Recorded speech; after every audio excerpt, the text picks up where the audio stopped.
नमस्कार शिक्षक साथियों, एक बार फिर से स्वागत है आपका चैनल चर्चा विथ में।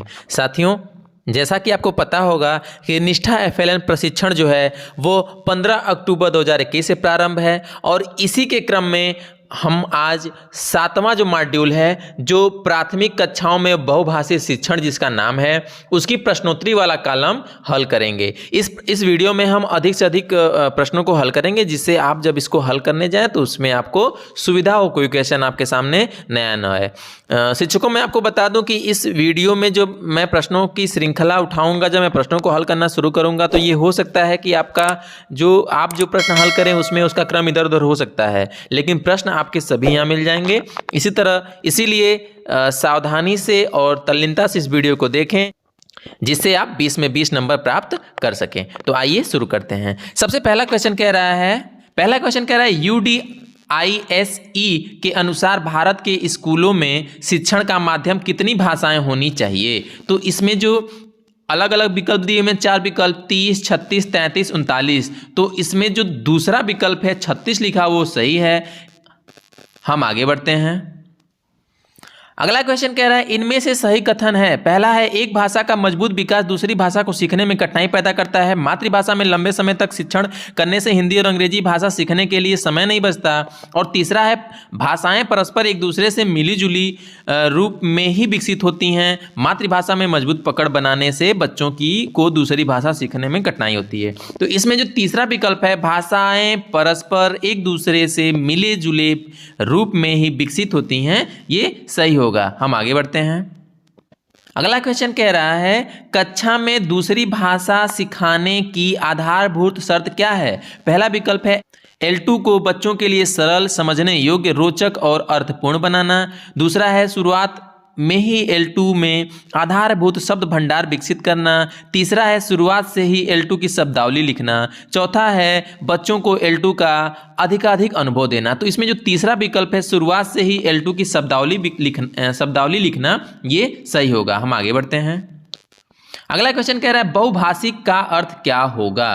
तो बहुभाषिक का अर्थ क्या होगा, तो इसमें 4 विकल्प दिए हुए हैं। इसमें तीसरा विकल्प किसी व्यक्ति का 2 या 2 से अधिक भाषाओं का प्रयोग करना, ये सही होगा। हम आगे बढ़ते हैं।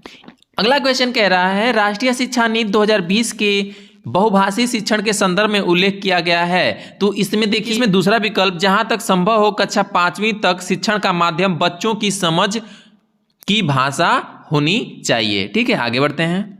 अगला क्वेश्चन कह रहा है आरंभिक वर्षों में L2 के विकास के संदर्भ में निम्नलिखित में से कौन सी रणनीति लाभदायक होगी। तो इसमें चौथा विकल्प L2 सिखाने के लिए वर्णमाला को याद कराना, पाठ्य पुस्तक के अभ्यास कराना, ये सही होगा। ठीक है, आगे देखते हैं। अगला क्वेश्चन कह रहा है इनमें से कौन सा वाक्य राष्ट्रीय शिक्षा नीति 2020 के अनुसार नहीं है। तो इसमें पहला विकल्प मातृभाषा में शिक्षण से बच्चे अन्य भाषाएं नहीं सीख पाते क्योंकि उसके लिए समय नहीं बचता, ये सही होगा। आगे देखते हैं। अगला क्वेश्चन कह रहा है इनमें से कौन सा कथन बहुभाषी शिक्षण के संदर्भ में सही है। तो इसमें जो तीसरा विकल्प है बच्चों की भाषा को दूसरी भाषा सिखाने के लिए स्कैफोल्ड के रूप में प्रयोग किया जाता है, ये सही होगा। आगे देखते हैं। अगला क्वेश्चन है ज्ञान के सृजन के लिए किस भाषा का पुल आवश्यक है। तो इसमें जो होगा परिचित भाषा, यानी कि दूसरा विकल्प, ये सही होगा। आगे देखते हैं। अगला क्वेश्चन कह रहा है कमला राजस्थान के कोटा जिले में रहती है, उसके घर की भाषा हाड़ौती है। उसने स्कूल शुरू करने के 4 महीने बाद स्कूल में दाखिला लिया है और आज उसका स्कूल का पहला दिन है। आप ऐसा क्या करेंगे जिससे कमला सहज महसूस कर सके। तो इसमें देखिए 4 विकल्प दिया हुआ है। इसमें जो चौथा विकल्प है कमला से हाड़ौती भाषा में खूब सारी अनौपचारिक बातें करेंगे। ठीक है, आगे देखते हैं। अगला क्वेश्चन कह रहा है आरंभिक वर्षों में बच्चों की शिक्षा का माध्यम उनके घर की भाषा ही होनी चाहिए, क्योंकि इसमें जो पहला विकल्प है भाषा सोचने समझने व सभी विषयों को सीखने का आधार है, ये सही होगा। हम आगे देखते हैं। अगला क्वेश्चन कह रहा है कि राष्ट्रीय शिक्षा नीति 2020 मातृभाषा के प्रयोग के बारे में क्या कहती है। ठीक है, तो इसमें जो पहला विकल्प है छोटे बच्चे अपनी मातृभाषा के माध्यम से बेहतर रूप से सीखेंगे, ये सही होगा। हम आगे देखते हैं। अगला क्वेश्चन कह रहा है कि भाषा के कारण क्षति उठाने वाले बच्चों में कौन शामिल नहीं है। तो इसमें जो पहला है, अंग्रेजी माध्यम में पढ़ने वाले बच्चे जिनके घर में अंग्रेजी भाषा का माहौल है वो शामिल नहीं है। आगे देखते हैं।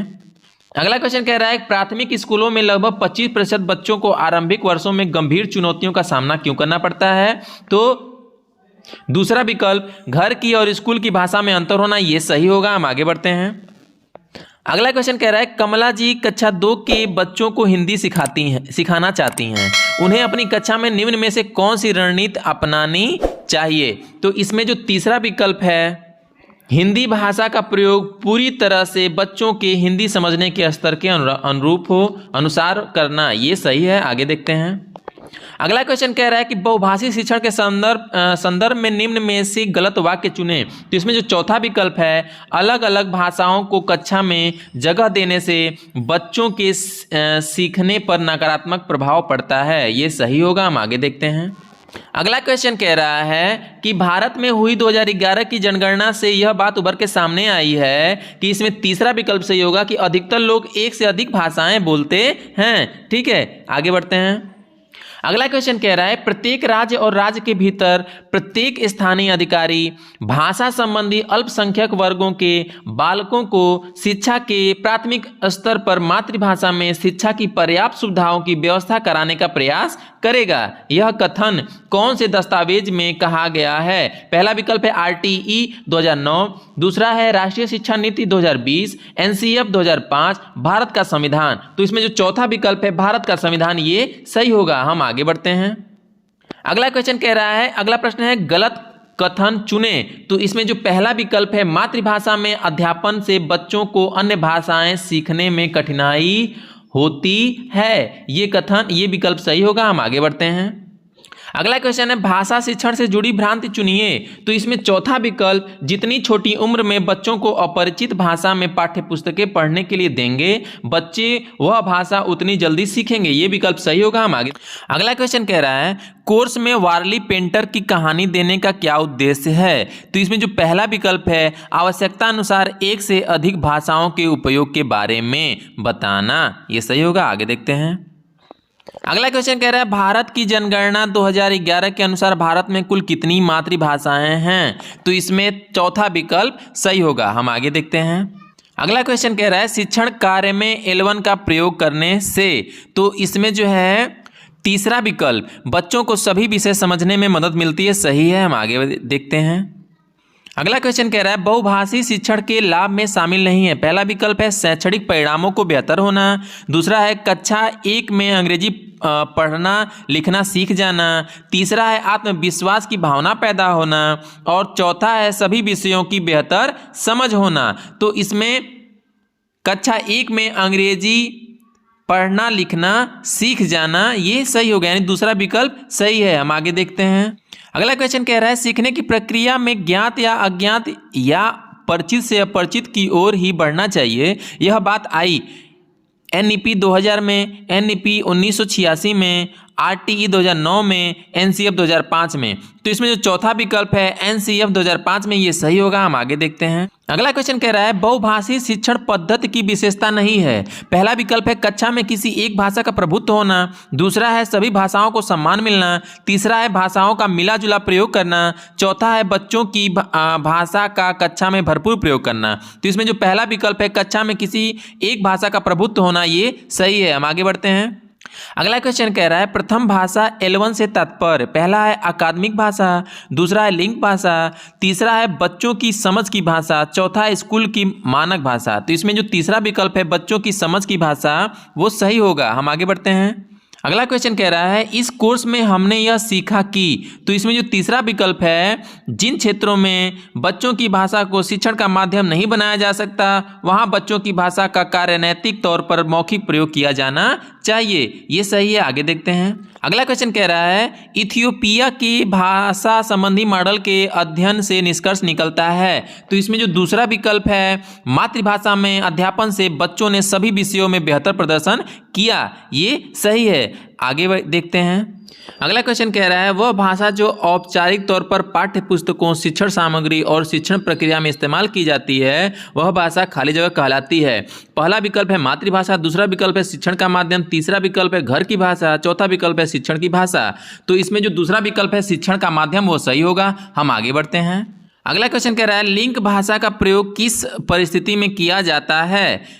तो इसमें पहला विकल्प जब विभिन्न भाषा संबंधी समुदाय के लोग एक साथ रहते हों, यानी पहला विकल्प इसमें सही हो। अगला क्वेश्चन है निम्न में से कौन सा बच्चा सबसे अधिक मुश्किलों का सामना करेगा? तो इसमें जो तीसरा विकल्प है रमेश, जिसके घर और समुदाय में सब भोजपुरी बोलते हैं और कक्षा में अंग्रेजी भाषा का प्रयोग होता है, तो ये बच्चा सबसे अधिक मुश्किलों का सामना करेगा। अगला क्वेश्चन कह रहा है असम में चाय के बागीचों में काम करने वाले आदिवासी समूहों के बीच की भाषा को कह सकते हैं। पहला विकल्प है लिंक भाषा, दूसरा विकल्प है असमिया भाषा, तीसरा विकल्प है राज्य भाषा और चौथा विकल्प है मानक भाषा। तो इसमें जो पहला विकल्प है लिंक भाषा ये सही होगा। हम आगे बढ़ते हैं। अगला क्वेश्चन कह रहा है इनमें से मिश्रित भाषा का उदाहरण नहीं है। तो इसका दूसरा विकल्प जिसमें लिखा हुआ है शिक्षक L2 में बोलते हैं और बच्चे L2 में जवाब देते हैं, ये सही होगा। हम आगे देखते हैं। अगला क्वेश्चन कह रहा है बुनियादी साक्षरता और संख्या ज्ञान FLN मिशन की सफलता के लिए आवश्यक है। तो इसमें तीसरा विकल्प जो सही है बच्चों की परिचित भाषा का प्रयोग करना। ठीक है, आगे देखते हैं। अगला क्वेश्चन कह रहा है भाषा अंतर्निहित निपुणता का सिद्धांत किसने दिया गया है, किसके द्वारा दिया गया था? पहला विकल्प है पियाजे, दूसरा है हैलिडे, तीसरा है जिम कमिंस और चौथा है वाइगोत्स्की। तो इसमें जो तीसरा विकल्प है जिम कमिंस ये सही है। हम आगे देखते हैं। अगला क्वेश्चन कह रहा है रोजमर्रा के जीवन में हम में से अधिकतर लोग कैसी भाषा का प्रयोग करते हैं? तो पहला विकल्प है मानक भाषा, दूसरा है राष्ट्रभाषा, तीसरा है शुद्ध भाषा, चौथा है मिलीजुली भाषा। तो इसमें जो चौथा विकल्प है मिलीजुली भाषा ये सही होगा। हम आगे देखते हैं। अगला क्वेश्चन है इनमें से शोधकर्ता उल्फ का कथन है। तो ये जो तीसरा विकल्प है शिक्षा में भाषा ही सब कुछ नहीं है, लेकिन भाषा के बिना शिक्षा में सब कुछ भी नहीं है, ये सही होगा। ठीक है शिक्षकों, इसी के साथ हमने इस प्रशिक्षण में आने वाले सभी प्रश्नों को हल कर लिया है। उम्मीद है कि यह वीडियो आपके प्रशिक्षण में अधिकतम अंक दिलाने में सार्थक होगा, सफल होगा। यदि वीडियो पसंद आए तो चैनल को सब्सक्राइब जरूर करें। मिलते हैं अगले वीडियो में, तब तक के लिए नमस्कार शिक्षक साथियों।